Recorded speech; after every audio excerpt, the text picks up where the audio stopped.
If you guys have been watching my recent videos, then you already know that I have been fully focused on the regulatory moves that have been happening around the space to not just encourage, but also to really accelerate some of these big players in the space to grow and expand and become even larger names, not just within crypto, but even outside of crypto.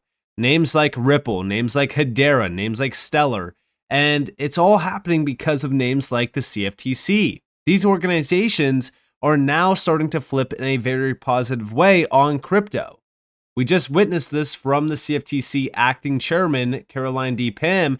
She put out a post saying, starting now, the CFTC welcomes back Americans that want to trade efficiently and safely under the CFTC regulations and opens up US markets to the rest of the world. Crypto sprint equals wins. Now, this is with the FBOT advisory, right? This is CFTC Pam announces FBOT advisory to provide regulatory clarity for non-US exchanges. This is a big one because I'm sure that by now a lot of you already know that there's a ton of crypto projects out there that we just simply cannot buy in the US because a lot of these exchanges don't have these projects. And you can't really utilize a lot of these exchanges outside of the US because of KYC. So we're really kind of stuck with utilizing DEXs or just not being able to buy some of these projects. So this is a huge move. And we also have over here from Caroline, today's FBOT advisory provides the regulatory clarity needed to legally onshore trading activity that was once driven out of the United States due to the unprecedented regulation by enforcement approach of the past several years. By reaffirming the CFTC's long-standing approach to provide US traders with choice and access to the deepest and most liquid global markets, with a wide range of products and asset classes, American companies that were forced to set up shop in foreign jurisdictions to facilitate crypto asset trading now have a path back to the US markets. Starting now, the CFTC welcomes back Americans that want to trade efficiently, safely under the CFTC regulations and opens up US markets for the rest of the world. It's just another example of how the CFTC will continue to deliver wins for President Donald Trump as part of our crypto sprint. Now, this is very exciting stuff. Obviously, yes, we do know that the CFTC has a ton of connections back to Ripple and even back to XRP. Caroline was at the Ripple headquarters back in 2022. I think it was around December or maybe it was September of 2022. And that's while we were in the middle of that lawsuit, which also was kind of hinting at the fact that this lawsuit's just nonsense. Why would the, CFTC be hanging out with Brad Garlinghouse in the headquarters of the Ripple office in San Francisco while in the middle of a lawsuit against the SEC? It just made no sense at all. But regardless of that, we also have over here, Justin, the US CFTC adopts NASDAQ surveillance system to boost crypto market oversight and prepare for expanded authority under pending legislation. This is also very good for the industry. I do suspect that at some point in time here soon, we're going to see the CFTC converge with the SEC. I mean, even if we go to Caroline's profile, we could see it's a new day onwards from July 31st, where she is pictured with Paul Atkins from the SEC. It wouldn't surprise me at all to see, these two converge in a big way. They're already working together on a few things around crypto, so this just makes a lot of sense.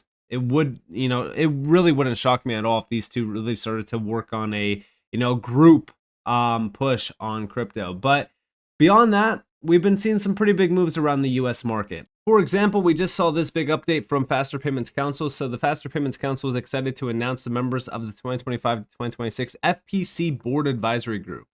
Now, this is very interesting. And the reason why I say that it's very interesting is because when we look into this group, let's take a quick look, right? This is from August 28th.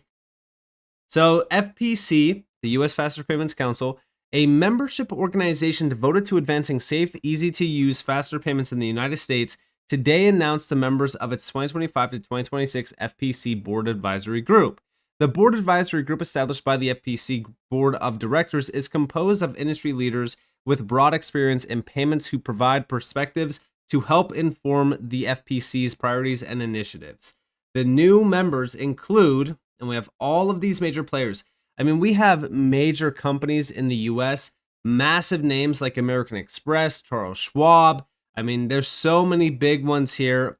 And we even have credit unions, JP Morgan as well, Goldman Sachs. Okay, But then we also look at the returning members list. So here we have the Corporate One Federal Credit Union. Again, more credit unions. NASDAQ, Payments Jedi, Payloom, Volante, Juniper. There's so many big names. And then you see more banks, Federal Reserve Financial Services. And then we see James Selleck from Ripple. Now, the quote down here is, "We are pleased to welcome the new members of the board advisory group and grateful for the continued service of returning members. Together, they bring valuable expertise that will help guide the FPC as we remain focused on practical solutions that drive broader adoption of faster payments." Very interesting. Now, we also have down here a little bit of history, because we do have that by drawing on the experience of its members, the group helps the FPC identify emerging trends, consider new opportunities, and address challenges in the faster payments marketplace. Since its formation in 2020, the board advisory group has informed important discussions on issues such as barriers to adoption, the launch of new work groups, and real-world use cases. Our board advisory group is a critical resource for the FPC, helping us anticipate shifts in the payments landscape and align our work with industry needs. Their guidance ensures that our initiatives remain practical, forward-looking, and impactful. Very interesting. Now, again, the main goal here of the FPC is an industry-led membership organization whose vision is a world-class payment system where Americans can safely and securely pay anyone, anywhere, at any time with near immediate funds availability. Does that sound interesting to anyone out there? Does it sound familiar? Because it sounds just like the Internet of Value that Ripple has coined for years and years and years now. And remember, Ripple is a part of this group next to some of the largest banks out there, major companies. I mean, guys, this is a crazy connection back to Ripple, and we've talked about it in the past as well, right? But when you go to their website and you look at some of the other names here, so first and foremost, we have the path to faster payments ubiquity starts with you. The main thing here is they are leveraging public and private partnerships. It's the same exact goal as even, the BIS. All of these players have been really collaborating to advance this new financial system that's going to be hitting us in the years to come. But we look at the names tied to the FPC, which is like BNY, the Clearinghouse, Trustly, MasterCard, ACI Worldwide, and then Endava. Now, what's interesting about some of these names, and even some of the names tied back to this, FPC council, we look at like Volante and names like that. Well, think about the connections back to Ripple, right? Volante is a massive player. Back in 2021, they started to launch Volpay, and Volpay was for ISO 20022 adoption, but also for faster payments. Now, Volante is already connected with Swift, but on top of the connection back to Swift, we know that Ripple is also tapped in already in the cloud. This is through API connectivity, and yes, they can tap into XRP. We've heard from Volante on multiple occasions telling us that yes, XRP can be utilized. Now, the best part about this is regarding the FX market and just payments in general for cross borders. But then we go back to this list and we look at some of these names like ACI Worldwide, for an example. Now, we know ACI and Swift have been working together. This is the industry associations. This is from ACI Worldwide's website. Now, they do talk about Swift, but what's crazier about this is we also have ACI also supports real-time schemes around the world, meaning that any bank can use real-time payment systems to support SwiftFin, GPI, DLT, e.g. Ripple, wire, and immediate payments. Why just completely oust Ripple? Why mention Ripple out of all of the major players that they could have mentioned? That's because Ripple is a partner of ACI's. I know that when we go over here to the partnership list, you can't really see, Ripple here. Like, Ripple's not labeled on their website. But we do know going all the way back in time that they were mentioned on their website. Let me see if they are still here. They might not be on their website anymore. Yeah, so they're not on their website anymore, but we do know that they used to be.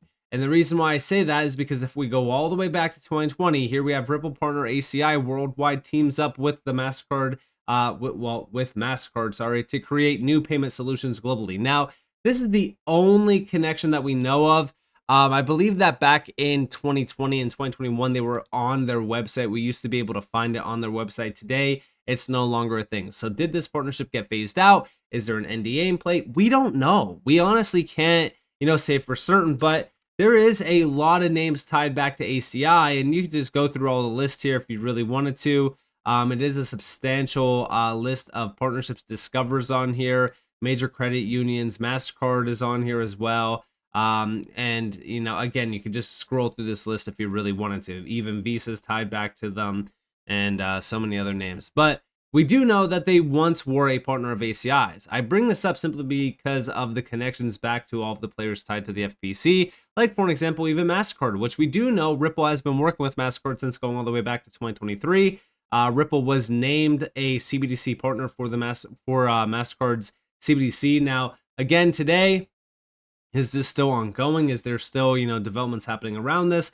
100%. We've been following what MasterCard has been doing. They've been connecting with some of the biggest players in this industry back in the fall of 2024. So about a year ago, they did partner up with, or at least added Stellar to their platform. So, you know, again, MasterCard has been making some pretty substantial moves. Now, on top of this, BNY Mellon. So again, if we go back to that list, BNY was one of the big players. They were under real-time recurring.